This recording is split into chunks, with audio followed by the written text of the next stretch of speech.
Peter had sent me a text while he was doing the Get Back thing.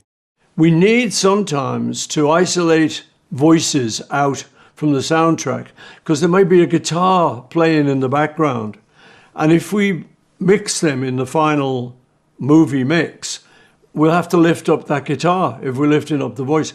So they needed a way to get rid of the guitar. So they said to machine learning, modern technology, this is the sound of a voice and this is the sound of a guitar. Get rid of the guitar. We've got this new technology, machine-assisted learning, so MAL, so we're calling it MAL, which was like, that was really cool because our old road manager and dear friend was Mal.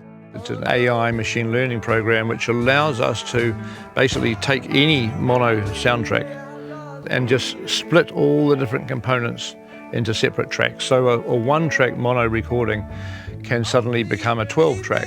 Yes, I will. I hate to miss the train, oh yeah. So he said what they did, they said to the AI, this is the sound of a human voice, this is the sound of a guitar. Remove the guitar. A few seconds later, or however long it took, there it was. And he sent me this text. He said, so the next little attachment is the results. And there it was, perfectly clear. It's like, oh my God, they really can separate off.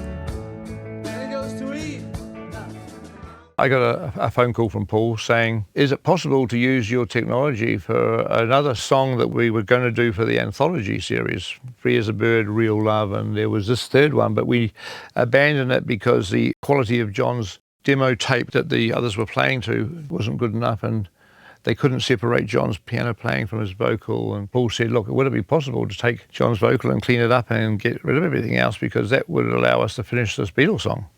It didn't take me more than about a second to say, of course we can do it. I mean, the fact that I might get involved, in some kind of a minor way to help complete a new Beatles song was head-spinning territory for me. And they sent it back, and it was crystal clear. We're all just, wow. So now in the mix, we could lift it without lifting the piano that was there, which had always been one of the problems. So suddenly now we could put John's voice in the middle, we could put it as loud as we liked, we could do any effects on it we wanted, and so we could mix it and make a proper record of it. We have to thank Sean as well, because he found the original tape. So that's the one you can really hear, John, not the copies. Yeah, it was like John's there, it's far out.